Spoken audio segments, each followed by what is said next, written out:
ఆయన తన అద్వితీయ కుమారునిగా పుట్టిన వాని యందు విశ్వాసం ఉంచి ప్రతి వాడును నశింపక నిత్య జీవం పొందినట్లు ఆయనను అనుగ్రహించాడు. ఈ లేఖన భాగంలో చిన్న మాటలు జ్ఞాపకం చేస్తున్నట్లయితే ప్రతి వాడు నశింపక నిత్య జీవం పొందినట్లు దేవుని యొక్క అభిలాష ఏమిటి అంటే కొందరే రక్షించబడాలి, కొందరు శిక్షించబడాలి అనేది కాదు, కానీ ప్రతి వాడు కూడా నశింపక రక్షింపబడాలి లేదా నిత్య జీవానికి వారసులు అవ్వాలి.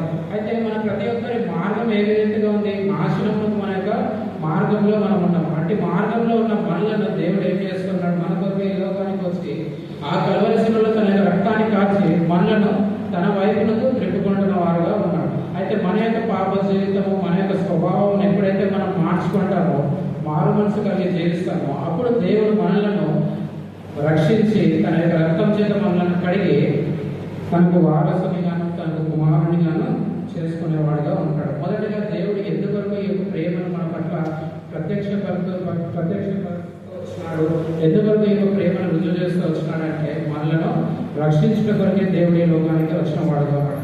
ఎవరిని ఒక్కరిని ఇద్దరిని కాదు, కానీ ప్రతి ఒక్కరిని, ముఖ్యంగా నిన్ను నన్ను వ్యక్తిగతంగా నిన్ను రక్షించడానికి దేవుడు ఈ లోకానికి వచ్చిన వాడుగా ఉన్నాడు. రెండవదిగా దేవుడు ఈ లోకానికి ఎందుకు వచ్చినాడంటే మొదటి యోహాను రాసిన మొదటి పత్రిక 3వ అధ్యాయము 5వ వచనంలో చూసుకున్నట్లయితే పాపములు తీసివేయడమే ఆయన ప్రత్యక్షమాయనని నీకు తెలియను, ఆయన యందు పాపము లేదు, ఆయన యందు పాపం ఏమీ లేదు. రెండవదిగా దేవుడు ఈ లోకం ఎందుకు ప్రత్యక్షమవుతూ వచ్చినాడంటే మన యొక్క పాపములను తీసివేయడమే ప్రత్యక్షమవుతూ వచ్చిన వాడుగా ఉన్నాడు. ఈ లోకంలో మనం జీవించిన ప్రతి ఒక్కరము ఆదాము నుండి ఈ యొక్క పాపం యొక్క స్వభావాలను సంతరించుకున్న వారమై ఆ యొక్క పాపపు స్వభావాలు మునిగిపోతూ వచ్చిన వారంగా ఉన్నాం. మనంతటా మనమే నీతి క్రియలను చేయలేని వారంగా ఉన్నాం. దేవుడి యొక్క మార్గంలో మేలైనది చేయగలిగి అలాగే చేయలేకపోతున్న వారంగా ఉన్నాం. అంటే నిర్జీవమైన స్థితిలో జీవించిన వారంగా మనం ఉన్నాం. అయితే మన పాపములను తీసివేసి మనలను పరిశుద్ధులుగా చేసుకొని తన కుమారుడుగా స్వీకరించి తన యొక్క నీతి మార్గంన, తన యొక్క నిత్య మార్గంన నిన్ను నన్ను నడిపించటకే దేవుడు మన కొరకు ఈ లోకానికి ప్రత్యక్షమవుతూ వచ్చిన వాడుగా ఉన్నాడు. మొదట రక్షించటకు, రెండవదిగా మన యొక్క పాపములను తీసివేయటం. నీవు నేను ఇతరు ఏదైతే రహస్యంగా మన యొక్క పాపములను దాచుకునేలా దేవుని యొక్క ఆ యొక్క పాపములు ఒప్పుకున్న వాడుగా ఉంటే దేవుడు నిన్ను నన్ను క్షమించి అంగీకరించేవాడుగా ఉంటాడు. అయితే మనం అనుకోవచ్చు మనం ఇతరులను పరీక్షించుకునే వారంగా ఉంటాం, కానీ మనల్ని మనం పరీక్షించుకునే వారంగా ఉంటాం. వేరే సహోదరుల జీవితాలు లేదా సహోదరుల జీవితంలో ఆ సహోదరి ఇంకా ఎక్కువ పాపంలో చేసింది, ఈ సహోదరుడు ఇంకా ఎక్కువ లోకంలో జీవిస్తున్నాడు, నేను ఇంకా దేవుడి మందిరానికి వస్తున్నాను కదా, నాలో ఏం పాపం ఉంది, నాలో ఏముంది అనేసి మనం అనుకోవచ్చు. మనలో సమర్థించుకోవచ్చు, కానీ మన యొక్క హృదయంలో దేవుడు ఎరిగి ఉన్నవాడుగా ఉన్నాడు. మన యొక్క ఆలోచన తలంపు ఉన్నది రాకముందే ఆయన ఎరిగి ఉన్నవాడుగా ఉన్నాడు.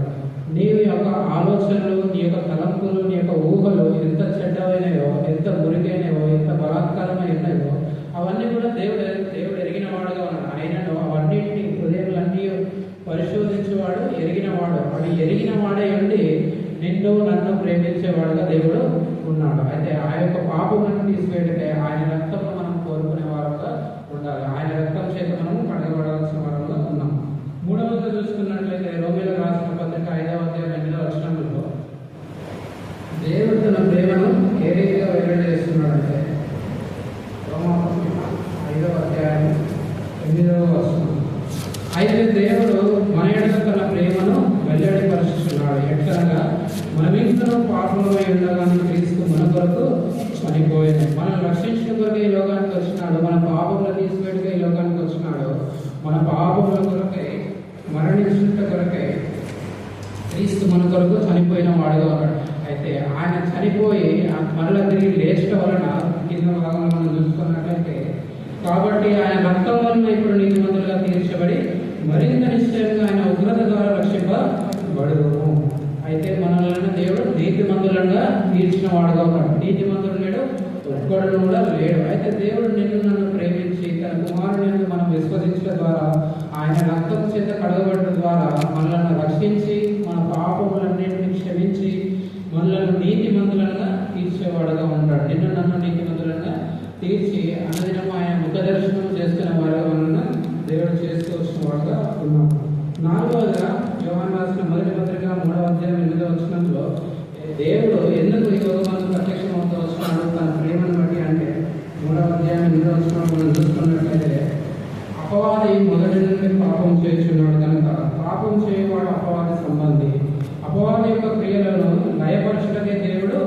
దేవుని కుమారుడు ప్రత్యక్షమైన. ఎందుకు దేవుడి కుమారుడు ఈ లోకమందు ప్రత్యక్షమవుతూ వస్తున్నాడు అంటే 4వ కారణము అపవాది యొక్క క్రియలను లయపరచుటకే ప్రత్యక్షమవుతూ వచ్చినవాడుగా ఉన్నాడు. అపవాది యొక్క క్రియలు ఏమిటి? మనందరం కూడా నశించాలని, మనం అందరం కూడా దేవుని ప్రేమను పొందుకోవాలని, మనం అందరం కూడా మరణించి దేవునికి దూరస్తులము కావాలన్నదే అపవాది యొక్క కోరిక, అపవాది యొక్క క్రియ. అయితే ఆదాము ద్వారా పాపం ఎప్పుడైతే వచ్చినదో ఆ పాపం ద్వారా మరణం అనేది సంభవిస్తూ వచ్చినది. ఆ యొక్క మరణము ఆ యొక్క ప్రజలను ఏలుతూ వచ్చినదిగా ఉన్నది. 5వ అధ్యాయంలో, ఆదికాండం 5వ అధ్యాయంలో మనం చూసుకున్నట్లయితే ప్రతి ఒక్క లైన్లో మరణము మరణము మరణము అంటే మరణము వారిని ఏలుతూ వచ్చినదిగా ఉన్నది పాపమును బట్టి. అయితే ప్రభువైన యేసుక్రీస్తు నిన్ను ప్రేమించి లోకానికి వచ్చి ఆ మరణంకు శిక్ష విధిస్తూ వచ్చిన వాడుగా ఉన్నాడు. అయితే మొదటి కొరింథీయులకు రాసిన పత్రికలో, ఓ మరణమా నీ విజయం ఎక్కడ, ఓ సమాధి నీ విజయం ఎక్కడ అన్నట్టుగా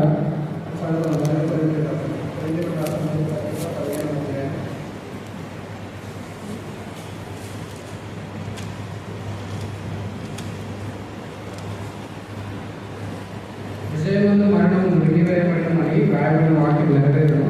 ఓ మరణమా నీ విజయం ఎక్కడ, ఓ మరణమా నీ ముళ్ళు ఎక్కడ. సాతాను యొక్క క్రియలను లయపరచుటకే, మరణం ద్వారా మన అందరినీ బంధించాలనుకున్నాడు, దేవుడికి దూరస్తులను చేయాలనుకున్నాడు. అయితే అటువంటి క్రియలను ఆ యొక్క మరణం నుండి మనల్ని తప్పించుటకే దేవుడు మన కొరకు ఈ లోకమందు ప్రత్యక్షం అవుతూ వస్తున్నాడు. చివరిగా మనం చూసుకున్నట్లయితే యోహాను రాసిన మొదటి పత్రిక 4వ అధ్యాయం 9వ వచనంలో ఎందుకు మన కొరకు దేవుడు ఈ లోకమందు తన ప్రేమను వెల్లడిపరుస్తున్నాడు, మన కొరకు ఎందుకు ప్రత్యక్షం అవుతూ వస్తున్నాడని చూస్తే 9వ వచనంలో, మనము ఆయన ద్వారా జీవించినట్లు దేవుడు తన అద్వితీయ కుమారుని లోకంలోనికి పంపెను, దీని వలన దేవుడు మన యందు ఉంచిన ప్రేమ ప్రత్యక్షపరచబడను. ఏమిటి అంటే మనము ఆయన ద్వారా జీవించున్నట్లు. ఎవరి ద్వారా మనం జీవించాలి? దేవుడి ద్వారానే మనము జీవించాలి. అయితే ఈ లోకానుసారంగా మొదటి ఎఫెసీయులకు రాసిన పత్రిక 2వ అధ్యాయంలో మనం చూసుకున్నట్లయితే మనం అపరాధం చేతను పాపం చేతను చచ్చిన వారం. అయితే మనం ఆయన ద్వారా జీవించినట్లు దేవుడు మన కొరకై ఈ లోకంలో ప్రత్యక్షమవుతూ వచ్చిన వాడుగా ఉన్నాడు. మనం ఆయన ద్వారా జీవించాలన్నది దేవుని యొక్క ఆశ. మనం ప్రతి ఒక్క ఆదివారం కూడా బలులో పాల్గొంటాం కదా. నా శరీరం తిని నా రక్తం త్రాగువాడే నిత్య జీవము గలవాడు, నా శరీరం తినగా నా రక్తం త్రాగని వాడు జీవము లేనివాడు. అంటే ఎవరైతే ఆయన యొక్క రక్తంలో, ఆయన యొక్క శరీరంలో పాలు పొందుకున్నారో వారు జీవించుట లేదు, వారు మృతమైన వారుగా ఉన్నారు. ఎవరైతే ఆయన యొక్క రక్తమును, ఆయన యొక్క శరీరంలో పాలు పొందుకుంటారో వారే నిత్య జీవము కలిగిన వారుగా ఉన్నారు. అయితే మనం రక్షించబడి మారు మనసు పొంది సాక్ష్యం ఇచ్చిన వారంగా ఉండి ఆయన ద్వారా మనము జీవించవలసిన వారంగా ఉన్నాం. ఈ రీతిగా దేవుడు మన నిమిత్తము 5 ప్రేమలను మన ఏడల ప్రత్యక్షపరుస్తూ వచ్చిన వాడుగా ఉన్నాడు. మొదటగా దేవుడు మనల్ని ప్రేమిస్తూ వచ్చినాడు, ప్రేమించి రక్షించినాడు, పాపములను క్షమించుటకే ప్రత్యక్షమవుతూ వచ్చినాడు, మనల్ని నీతి మందులుగా తీర్చుటకే ప్రత్యక్షమవుతూ వచ్చినాడు, సాతాను యొక్క క్రియలను లయపరచుటకే ప్రత్యక్షమవుతూ వచ్చినాడు. మనం ఆయన ద్వారా జీవించినట్లుగా మన కొరకు దేవుడు ప్రత్యక్షమవుతూ వచ్చిన వాడుగా ఉన్నాడు. అయితే మనము ఆయన యొక్క ఆజ్ఞలను గైకొని ఆయనను ప్రేమించిన వారంగా ఉన్నాయి. దేవుడు మనల్ని కూడా ఆశీర్వదించే వాడుగా ఉంటాడు. సొంత రక్షకంగా మనం ఆయన అంగీకరించిన ఎడల మనము ఆయన యొక్క ప్రేమను పొందుకునే వారంగా ఉంటాము. అయితే రెండవదిగా మనం చూసుకున్న లేఖన భాగము సామెతల గ్రంథం 3వ అధ్యాయము 12వ వచనం. తండ్రి తన ఇష్టమైన కుమారుని గద్దించే రీతిగా యెహోవా తను ప్రేమించే వారిని గద్దించును. దేవుడు ఎవరినైతే ప్రేమిస్తాడో వారిని ఏం చేస్తాడంటే గద్దిస్తాడంటే శిక్షిస్తాడు, కొడతాడు. తల్లిదండ్రులు కూడా ఈ లోకంలో వారి పిల్లలను సరైన మార్గంలో పెంచాలన్నప్పుడు వారు వాడే ఉపయోగం ఏమిటి? బెత్తం వాడిన వాడు విరోధి. తన కుమారుడి మీద బెత్తం వాడినవాడు విరోధి. అయితే మనము ఈ లోక తల్లిదండ్రులు మనల్ని ఏ రీతిగా అయితే ఒక క్రమశిక్షణలో, ఒక మార్గంలో మనల్ని పెంచాలని, మనల్ని ఏ రీతిగా అయితే గద్దిస్తూ శిక్షిస్తూ వస్తారో మన పరలోకపు తండ్రి కూడా మనము ఆయన యొక్క మార్గంలో, ఆయన యొక్క జీవంలో నిలిచి ఉండాలని, ఆయన ప్రేమలో నిలిచి ఉండాలని తాను ప్రేమించు వారినే గద్దించేవాడుగా ఉంటాడు. అందరినీ దేవుడు గద్దించేవాడు కాదు, కానీ తాను ప్రేమించే వారిని గద్దించేవాడుగా ఉంటాడు. మన చదువుతున్న లేఖనం, తండ్రి తన ఇష్టమైన కుమారుని గద్దించే రీతిగా యెహోవా తాను ప్రేమించే వారిని గద్దించేవాడుగా ఉంటాడు. ప్రకటన గ్రంథము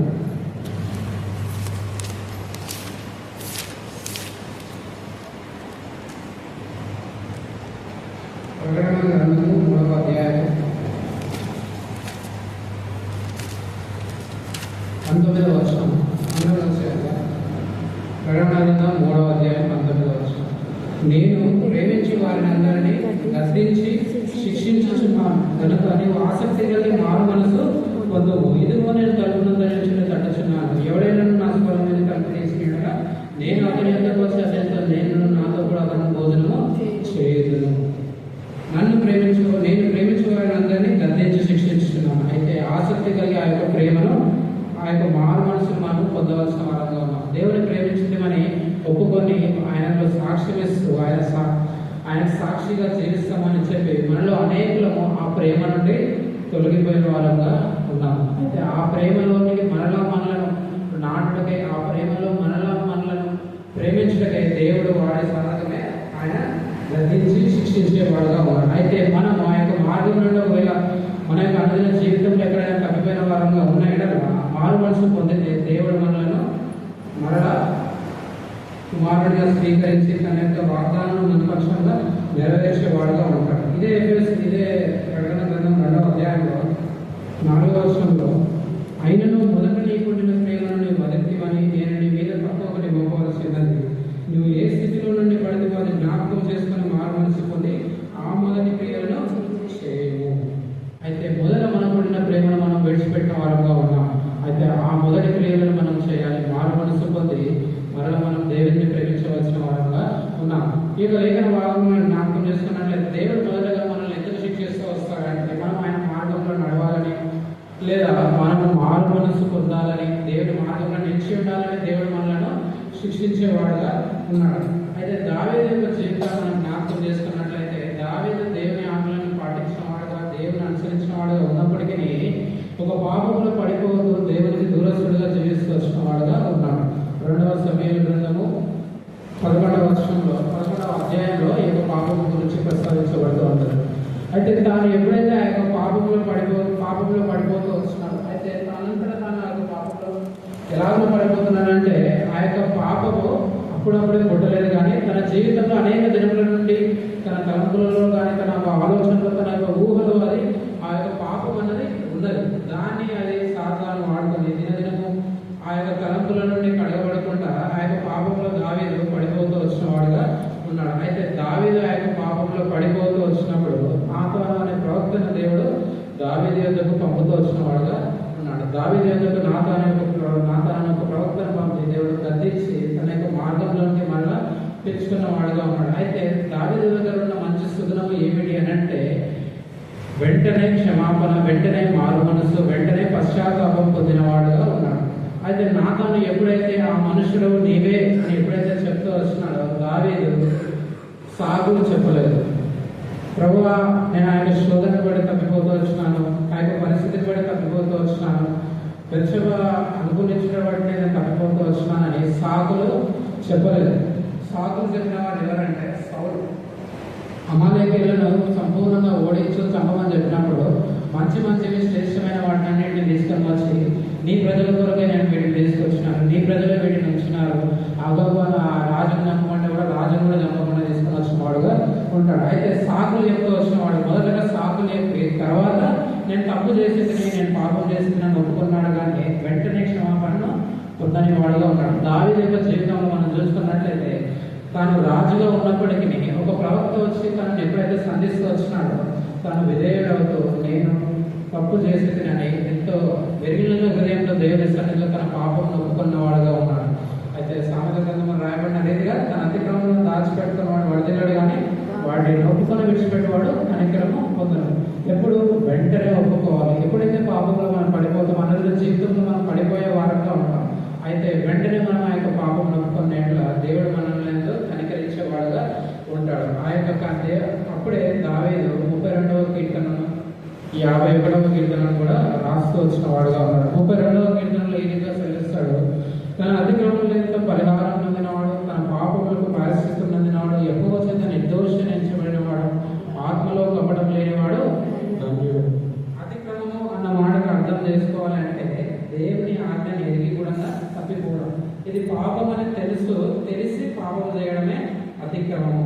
అయితే అతిక్రమం చేస్తూ వచ్చిన దావీదు ఒప్పుకుంటూ వచ్చిన వాడు కాబట్టి దేవుని ప్రేమించిన నీవు నేను మనము కూడా తెలిసి కూడా కొన్ని పాపములను చేయించిన వారంగా ఉన్నాం. ఆ పాపముల నుండి మనము ఒప్పుకొని విడిచిపెట్టి కనికరం పొందుకునే వారంగా ఉండాలి. సౌలు సాకులు చెప్తూ ఇది దీనిలో నాకు యొక్క క్షేమాభివృద్ధి ఉంది, ఈ లోకంలో ఇది ఒక నాకు అవసరమైనది ఉంది అనేది కాకుండా మనం చూసుకోవాలి. ఒక దైవ సేవకుడు ఏదిగా చెప్తూ వచ్చినాడు చేసిరాము. అయితే మనం చూసే వాటి విషయంలో కానీ మనం మాట్లాడే కానీ ప్రతి విషయంలో అది పాపమా కాదా అనేది ఎట్లా తెలుసుకోవాలంటే ఆయన ఒక సూత్రం చెప్తూ వచ్చిన వాడుగా ఉన్నారు. ఆ సూత్రం ఏంటంటే WWJD. దాని అర్థం ఏంటంటే వాట్ వుడ్ జీసస్ డూ. ఆ సమయంలో దేవుడు అంటే ఏం చేస్తాడు, నువ్వు ఏదైతే ఆ పాపం కాదు ఇది అని అనుకుంటున్నావు, ఆ సమయంలో నీ పక్కన దేవుడు అంటే నువ్వేం చేస్తావు, అది కార్యం చేస్తావా చేయవా, అప్పుడు నీకు అది పాపమా కాదన్నది అర్థమైపోతుంది. ఉదాహరణకు మనం ఇంట్లో మనం సినిమా చూస్తున్నాం, సినిమా ఏం కాదు మనం చూడట్లేదు అనేసి అనుకుంటాం. అదే సమయంలో దేవుడు మన ఇంటికి వచ్చినప్పుడు దేవుడు ఎందుకు సహోదరులు బాధ్యత కలిగిన సహోదరులు వస్తున్న టీవీ అని పని చేసుకొని కూర్చుంటాం అంటే అది పాపం అని మనకు తెలుసు. అయితే తెలిసి చేసేదే పాపం. ఈ అతిక్రమాలను మనము దాచిపెట్టుకోవద్దు, వాటిని ఒప్పుకొని విడిచిపెట్టే వారంగా ఉండాలి. అదే 51వ కీర్తనలో మనం చూసుకున్నట్లయితే 4వ వచనం అంటాడు, నీకు కేవలం నీకు విరోధంగానే నేను పాపము చేస్తుంది. 4వ వచనం 51:4లో కేవలం నీకే విరోధంగా నేను పాపం చేసి ఉన్నాను, నీ దృష్టి ఎదురు నేను చులకనం చేసి ఉన్నాను, కావున ఆజ్ఞ ఇచ్చినప్పుడు నీతిమంతుడుగా అగపడదు, తీర్పు తీర్చినప్పుడు నిర్మలుడుగా అగపడదు. అయితే దేవుని ఎదుట తన పాపమును వేషేదుగా ఒప్పుకుంటున్న వాడుగా ఉన్నాడు, తన హృదయాన్ని కుమ్మరిస్తూ వచ్చిన వాడుగా ఉన్నాడు. అయితే మనం ఆజ్ఞలో మనం చూసుకున్నాం నిన్న, కాలేజీ నిండు మనసుతో దేవుని వెంబడించిన వాడుగా ఉన్నాడు, అనుసరించిన వాడుగా ఉన్నాడు. పూర్ణ హృదయంతో మనం దేవుని ప్రేమించే వాడుగా ఉండాలి.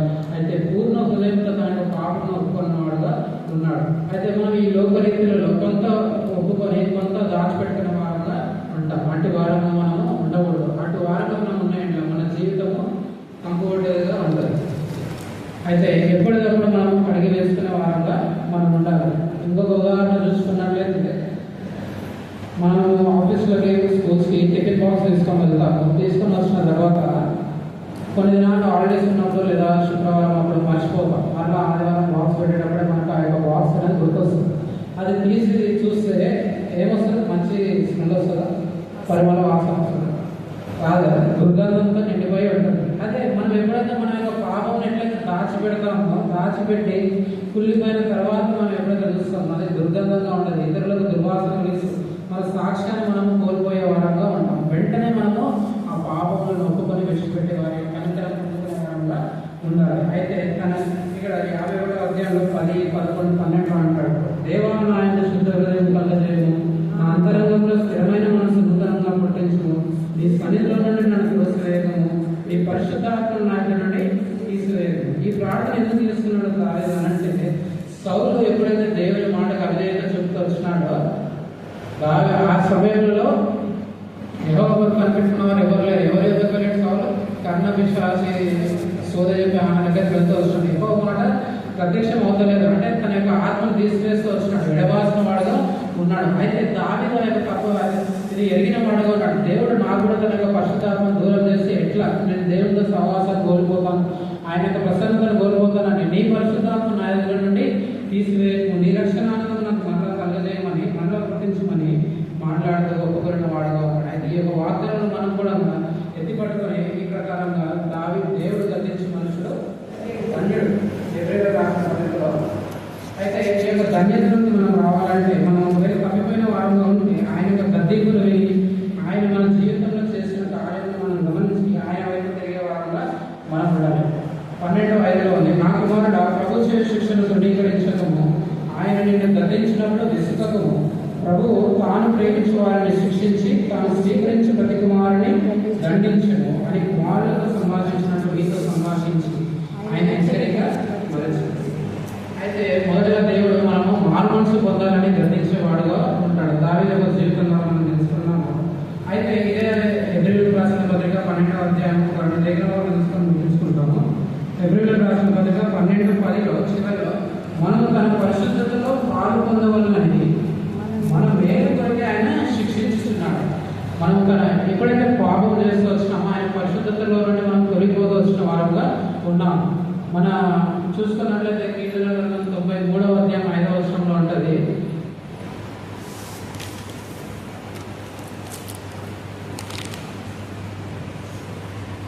ఈ శాసనంలో ఎన్నడూ తప్పిపోవు, యెహోవా ఎన్నటికి పరిశుద్ధతే నీ మందిరమునకు అనుకూలము, పరిశుద్ధతే నీ మందిరమునకు అనుకూలము. ఎన్నటికి ఎప్పటికీ సదాకాలం కూడా పరిశుద్ధతే నీ మందిరానికి అనుకూలము. ఈ మందిరం అంటే భౌతికమైన మందిరమైన అయ్యవచ్చు. అయితే ఇక్కడ మాట్లాడడం లేక మనం అర్థం చేసుకోవాలంటే ఆత్మీయ రీతిలో మన దేహము దేవుని ఆలయమై ఉన్నది. అయితే మన దేహం అనే మందిరాన్ని మనము పరిశుద్ధతతో కాపాడుకునే వాళ్ళంగా ఉండాలి. మన దేవుడు ఎవరు? పరిశుద్ధుడు. నేను పరిశుద్ధుడనే ఉన్నాను కనుక మీరు పరిశుద్ధులై ఉండండి. ఇది దేవుని యొక్క ఆజ్ఞ. లేవ్యా కాలంలో 2 పర్యాయాలు తిరిగి మన తండ్రి పేతురు పత్రికలో కూడా ఈ యొక్క వాక్యాన్ని మనం జ్ఞాపకం చేసుకొచ్చాం. నేను పరిశుద్ధుడు కనుక మీరు పరిశుద్ధులై ఉండండి. అయితే మనం తన పరిశుద్ధతలో పాల్పొందాలి. అంటే మన యొక్క దేహంలో దేవుడు పరిశుద్ధాత్మ ఆలయమై నివసిస్తున్నది కనుక మనం పరిశుద్ధమైన జీవితంలో జీవించాలి. తన పరిశుద్ధతలో మనం పాల్పొందాలని దేవుడు మనలను శిక్షించి గద్దించి తన మార్గంలో నడిపించేవాడుగా మనం ఉన్నాడు.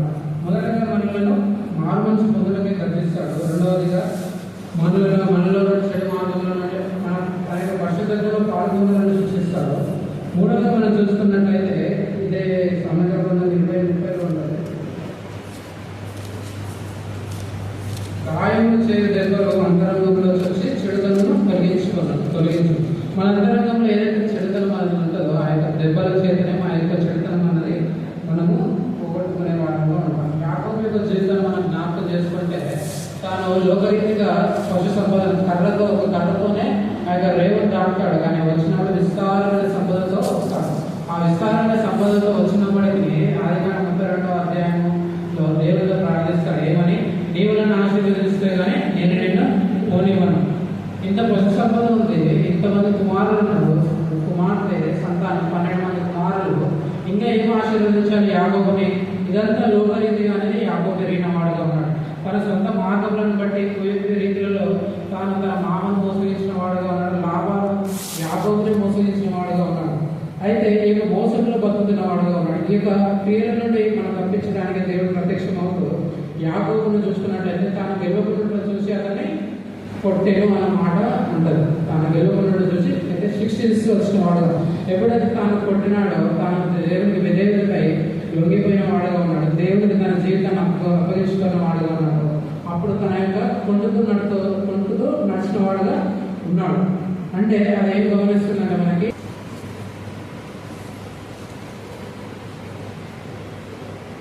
32వ వచనం, అప్పుడు సమస్త జనులు ఆయన ఎదుట పోగు చేయబడతారు. గొల్లవాడు మేకలలో నుండి గొర్రెలను వేరుపరిచినట్టు ఆయన వారిని వేరుపరిచి తన కుడివైపున గొర్రెలను ఎడమవైపున మేకలను నిలబెట్టి, అప్పుడు రాజు తన కుడివైపున ఉన్న వారిని చూసి, నా తండ్రి చేత ఆశీర్వదింపబడిన వారు రండి, లోకం పుట్టిన మొదలుకొని మీ కొరకు సిద్ధపరిచిన రాజ్యమును స్వతంత్రించు అన్నాడు. దేవుడు ఎంతవరకు మనల్ని శిక్షిస్తాడంటే ఆయన రక్షించబడిన వారంగా మనం ఉన్నాము. అయితే మరలా ఈ యొక్క మార్గంలోనే తొలగిపోకూడదు. ఒకవేళ తొలగిపోయి మనం మరణించిన వారమైతే నీతి మంతులతో కూడా మనము తీర్పు తీర్చబడే వారంగా ఉంటాం. గమనించండి, ఆ యొక్క సింహాసనం ఎదుట మనం నిలవబడినప్పుడు దుష్టులు ఏ రీతిగా అయితే తీర్పు పొందుతారు, దేవుని ప్రేమను ఎరిగిన నీవు నేను కూడా అదే తీర్పును పొందుతున్న ఏడల మన యొక్క భక్తి జీవితానికి ఏమి మాదిరి ఉంటుంది. అయితే అట్లా మనం తీర్పు పొందకూడదని, మనం తన యొక్క నిత్య జీవంలో ఉండాలని, తనతో పాటు సదాకాలం ఉండాలని, ఆయన యొక్క రాజ్యంను మనము స్వతంత్రించుకోవాలని దేవుడు నిన్ను నన్ను ప్రేమించి శిక్షించేవాడుగా ఉంటాడు. ఈ రీతిగా దేవుడు తాను ప్రేమించే వారందరినీ కూడా గద్దించి శిక్షించేవాడుగా ఉంటాడు. అయితే ఆయన గద్దింపును మనం తీసుకోకుండా ఆయన గద్దింపులకు మనం విధేయత చూపిన వారు మరలా మా యొక్క మొదటి క్రియలను ఆ యొక్క మొదటి ప్రేమను మనం కనపరిచినట్ల దేవుడు నిన్ను నన్ను ఆశీర్వదించేవాడుగా ఉంటాడు. ఇదే సామెతల గ్రంథం 8వ అధ్యాయము 17వ వచనంలో 21వ వచనంలో ఉంటుంది, నన్ను ప్రేమించే వారిని నేను ఆస్తికర్తలుగా చేయను, వారి నిధులను నింపుదును. ఈ యొక్క మాట చదువుకున్నప్పుడు సంతోషం అనిపిస్తుంది. ఎందుకంటే ఆస్తికర్తలు అని అంటాం. అంటే యాకోబు వల్ల మనం కూడా ఈ లోకం మీదనే ఈ లోకంలో ధనము సంపాదించుకోవాలి. అయితే దాని అర్థం ఏమిటంటే నిత్య జీవనం మనము సంపాదించుకోవాలని. శరీరం బట్టి వెతువాడు క్షయమను పంటను పోయిన, ఆత్మను బట్టి వెతువాడు నిత్య జీవమను పంటను పోయాము. అయితే మనం నిత్య జీవనంలో వారసులు అవ్వాలి. అయితే అనేకమైన ఆత్మలను మనం సంపాదించాలన్నది దేవుని ఆశ. ఎప్పుడైతే మనం ఆయనను ప్రేమిస్తామో ఆయన మనలను అనేకమైన ఆత్మలకు ఆస్తికర్తలుగా మనం చేస్తాడు. మన యొక్క నిధులను నింపేవాడుగా ఉంటాడు. ఇంకా అనేకమైన నిధులు దేవుడు ఆశీర్వదించేవాడుగా ఉంటాడు ఎప్పుడైతే మనం ఆయన ప్రేమిస్తామో. కీర్తనలో 91వ అధ్యాయం 14వ వచనంలో ఉంటుంది, అతడు నన్ను ప్రేమిస్తున్నాడు కనుక నేను దాన్ని తప్పించలేదు. అనేకమైన ఆపదలు మన నిజ జీవితంలో మనము పొందుకోవాల్సిన ఆరంభం మన తప్పిదములను బట్టి కానీ ఇతరుల పరిస్థితులను బట్టి కానీ దేవుడు మనల్ని తన దూతల చేత కాపాడుతూ మనల్ని కాపాడుతూ వచ్చిన వాడుగా ఉన్నాడు. ఎప్పుడైతే ఆయనను ప్రేమిస్తామో ఆయన మనల్ని ప్రేమించేవాడుగా ఉంటాడు, మనల్ని గద్దించి శిక్షించేవాడుగా ఉంటాడు, మనల్ని ఆశీర్వదించేవాడుగా ఉంటాడు, మనల్ని కాపాడేవాడుగా ఉంటాడు. చివరిగా మనం ఒక మాట జ్ఞాపకం చేసుకుని ముగించుకుంటాము. న్యాయాధిపతుల గ్రంథం 5వ అధ్యాయం 31వ వచనంలో ఆయనను ప్రేమించేవారు బలముతో ఉదయించు సూర్యుని వలె ఉండేదని లేఖనం సెలవిస్తుంది. బలముతో సూర్యుడు ఏ రీతిగా ఉదయిస్తాడు? సూర్యుని ఉదయించకుండా ఏదైనా ఆపగలదు? ఏది కూడా ఆపలేదు. ఒక వ్యక్తి మాత్రమే ఆపుతూ వచ్చినాడు ప్రార్థనను బట్టి ఒక్కొక్క. అయితే సూర్యుడు ఉదయించకుండా ఎవరు కూడా ఆపలేదు. ఎప్పుడైతే మనము ఆయన ద్వారా జీవిస్తామో, ఆయనను ప్రేమించి ఆయన జీవిస్తామో అప్పుడు మనల్ని కూడా ఎవరు ఆపలేదు. దేవుడు ఇశ్రాయేలుకి ఇస్తున్న వాగ్దానం ఏమిటి అంటే, నీ ఎదుట ఏ మనుషుడును నిలువజాలడు. ఎప్పుడైతే మనము ఆయనను కలిగి జీవిస్తామో అప్పుడు మనము ఏ మనుషుడు కూడా మన ఎదుట నిలవలేకుండా ఉంటాడు. అయితే బలుపుతో ఉదయించేస్తున్నాడు. ఈ యొక్క వెలుగు అనేది ఎట్లా ఉంటుందంటే, ఈ యొక్క వెలుగు విస్తరించినప్పుడు మార్గం అనేది తేటగా కనబడుతుంది. ఎప్పుడైతే దేవుడు మనం ప్రేమిస్తామో అప్పుడు ఆయన యొక్క వెలుగు మన మీద ప్రకాశింపబడుతుంది. వారు ఆయన పెద్ద చూడగా వెలుగు కలిగింది. అయితే ఆ యొక్క వెలుగు మనకు కనిపించినప్పుడు ఆ యొక్క మార్గంలో మనము నడిచే వారంగా ఉంటాం. అయితే రాత్రి ఒకవేళ మనసు నడిచిన అంటే చీకటిలో పాపంలో మనం నడిచిన మన మార్గంలో మనం తప్పిపోయే వారంగా ఉంటాం. అయితే ఎప్పుడైతే ఆయన వెలుగులో మనం నడుస్తామో అప్పుడు ఆయన మన మార్గంలో తన మార్గంలో మనల్ని నడిపించి తన నిత్య మార్గంలో మనల్ని చేసుకునేవాడుగా ఉంటాడు. అయితే ఈ రీతిగా మనం దేవుని ప్రేమించాలని, ఆయన ద్వారా ఆయన ప్రేమను మనం పొందుకొని ఆయన ఆశీర్వాదములకు వారసులని తనతో కూడా 1000 ఏళ్ళు ఆయన పరిపాలనలో ఉండాలని తండ్రి మన కొరకు సిద్ధపరిచిన ఆ యొక్క రాజ్యం మనందరం స్వతంత్రించుకోవాలన్నదే దేవుని యొక్క ఆశ. ఆ రీతిగా మనము ఆయనను ప్రేమించి ఆయన ఆజ్ఞలను గైకొని ఆయన చేయు గద్దెంపును శిక్షను తృణీకరింపకుండా ఆయన సన్నిధికి వచ్చి దావీదు వలె పశ్చాత్తాపమైన హృదయంతో యాకోబు వలె ఈ లోకానుసారంగా మన ఆత్మానుసారంగా నడుచుకొని ఆత్మీయమైన వాడి మీద దృష్టిస్తూ ఈ లోకానుసారంగా తీర్పు పొందకుండా నిత్య జీవనకు వారసులు అవుతుందా మనం జీవించినట్లుగా దేవుడు ముందు సహాయం చేయగలం. ఈ లేఖనంలో దేవుడు ఆశీర్వదించి మనం కాపాడుతారు.